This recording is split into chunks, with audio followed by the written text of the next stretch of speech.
Alright y'all, we're back out here on Bull Shoals again.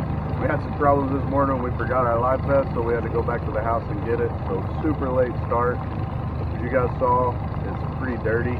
Lots of logs and just debris in the water. So we're going to run up the lake just a little bit and then we'll start fishing. Y'all come on.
Alright y'all, in today's video we're going to go over a potential issue that any boater could have at any time.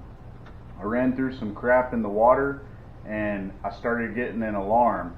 So I'm going to show you guys what I'm going to do to back flush this and try to get all that stuff out, that way the problem's solved. I do have a Mercury 50 horsepower, so if you have an engine similar to this, 40, 50, 60, this is going to be what you need to do. So let's get this thing lowered down and get into it.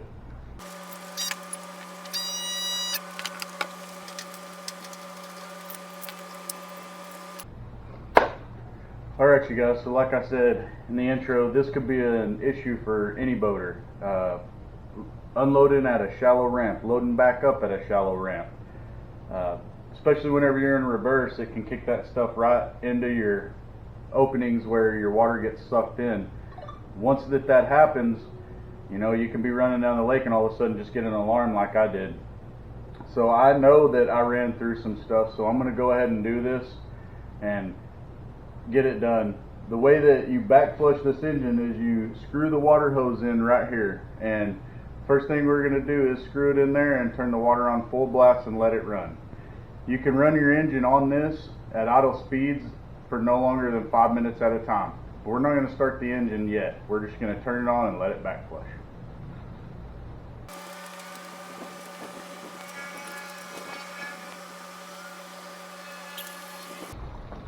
I can visually see debris coming out down here.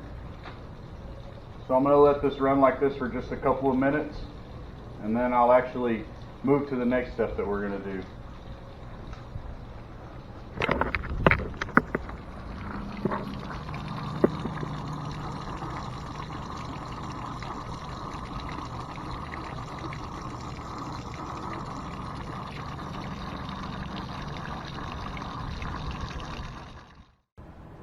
Okay, for this next step, I'm going to take this housing right here off. It's got your thermostat in there, and I'm going to see if there's any debris in there. I'm going to set you guys over here and get that thing pulled off, and we'll go from there.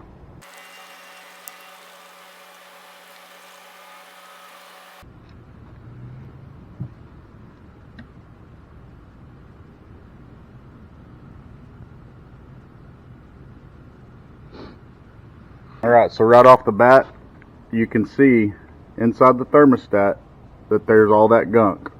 I'm going to have to pull that out and try to clean that out.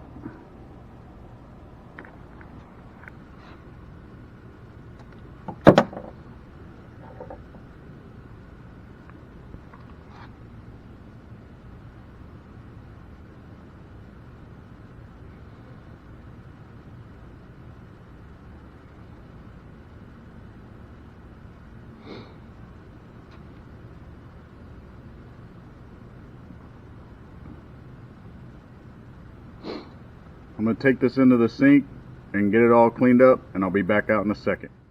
So like I said, it's very important that you try to get as much of this clean as possible.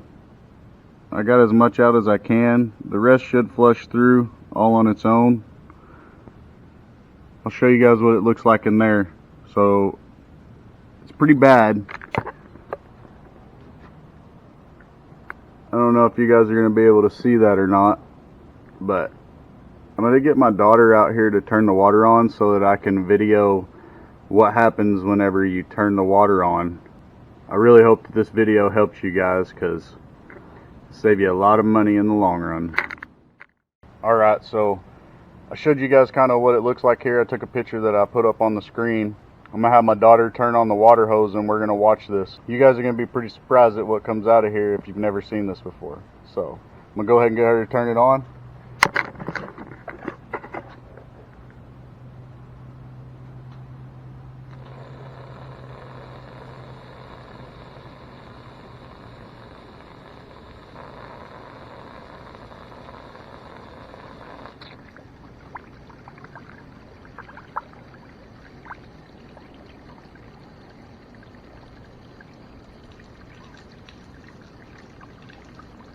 Okay, you can turn it off.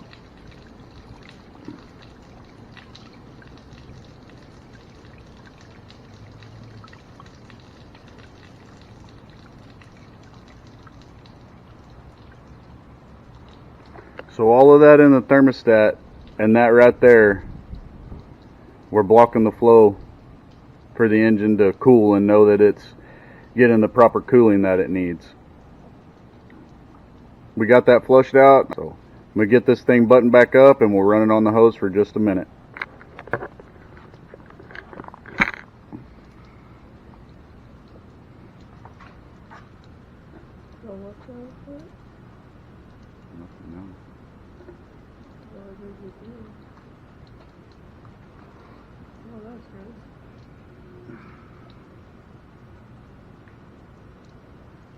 Hope you don't mind being on video. Standing right in it.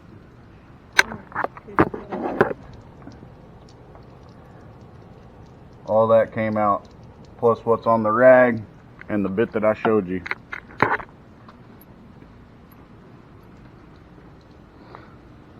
Put the thermostat back in.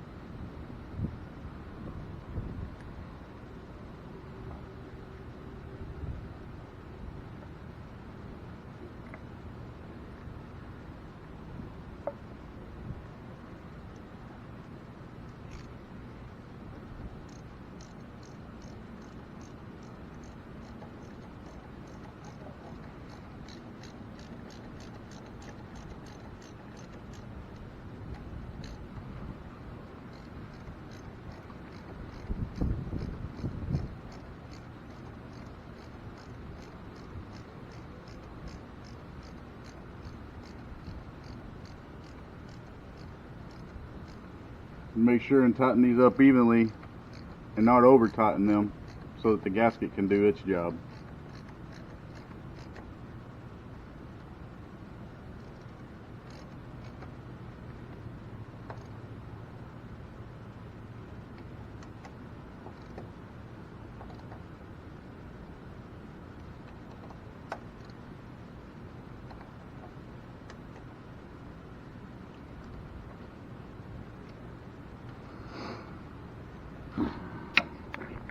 So we got that housing back on. I'm gonna flush the engine one more time, just running it on the hose, and then we'll start the engine and let it run for a few minutes.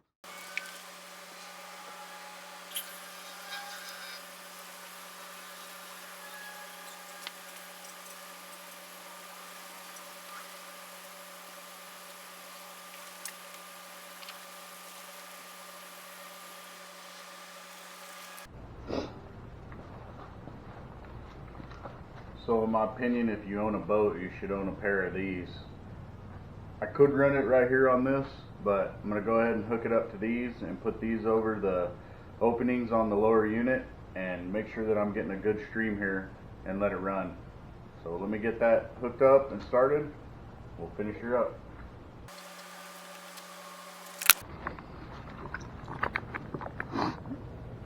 These right here are what we're going to cover.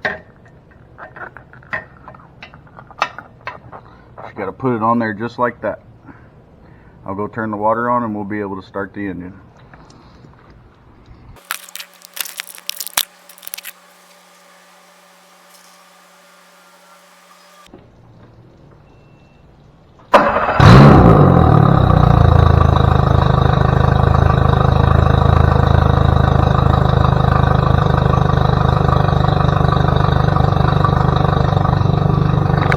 As you can see, we get an immediate stream.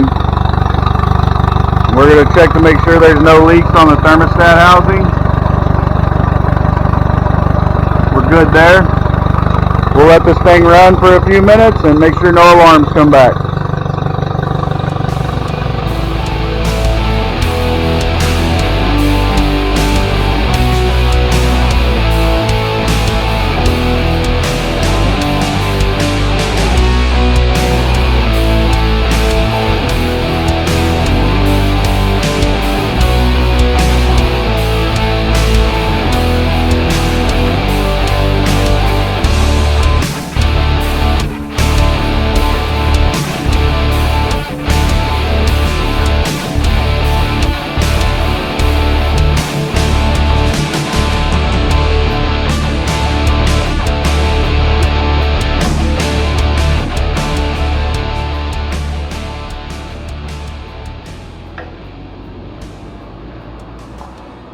Alright, so I ran the engine for a little over 5 minutes and there's no more alarms.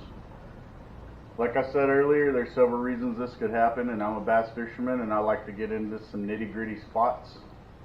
I try to pay attention to where I do start the engine, but sometimes I'm a little shallow. It could suck up all the stuff off the bottom that way. Also, you know, like I said, launching from a shallow rent, same thing. So there's a lot of trash today. We had the problem, came home, we fixed it. Saved ourselves a lot of money and a lot of time, a lot of headache just going ahead and doing it ourselves. So if you guys have any questions or want to talk about anything in the comments, just go ahead and get it down there and let's get the discussion started. So we're going to get out of here for this one and we'll see y'all on the next one.